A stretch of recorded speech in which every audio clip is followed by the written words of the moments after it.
How do blood tests help detect pancreatic cancer? Imagine trying to catch a tiny clue that might signal a serious health issue. Blood tests are like that early warning system for pancreatic cancer, helping doctors gather important information. One of the main blood tests used is for a substance called Ca19-9, which is a protein that can be released into the blood by pancreatic cancer cells. When someone has pancreatic cancer, levels of Ca19-9 often go up, but it's not a perfect test on its own.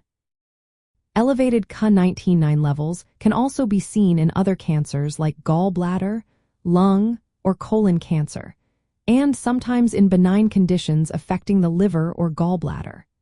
That's why doctors don't use this test to screen the general population but rather to support diagnosis when symptoms or imaging studies raise suspicion. The test involves drawing a blood sample and measuring the Ca19-9 level using specialized laboratory techniques. Usually, a level below 37 units per milliliter is considered normal. If the level is higher, it might suggest the presence of pancreatic cancer, but it doesn't confirm it. Doctors look at the whole clinical picture, including symptoms and imaging results, to make a diagnosis.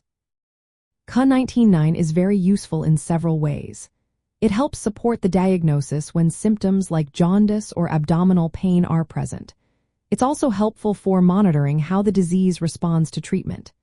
If the Ca19-9 levels decrease over time, it can indicate that the treatment is working.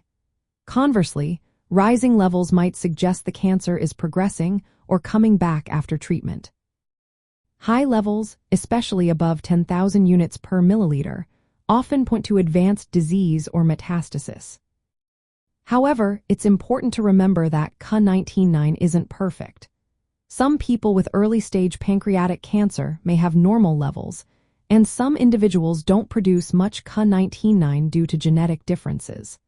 That's why this blood test is usually combined with other diagnostic methods, such as imaging scans or biopsies, to get a clearer picture.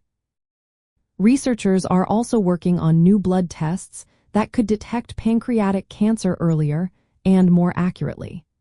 These newer tests look for other biomarkers or signs of cancer activity in the blood, aiming to catch the disease at a stage when treatment is more effective.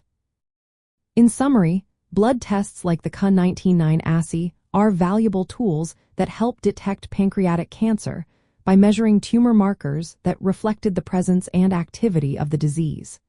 They are most useful when combined with other diagnostic procedures and ongoing monitoring. Always consult healthcare professionals for personalized advice, as each person's situation is unique. Continued research is promising and may lead to even better ways to find pancreatic cancer early, improving outcomes for patients.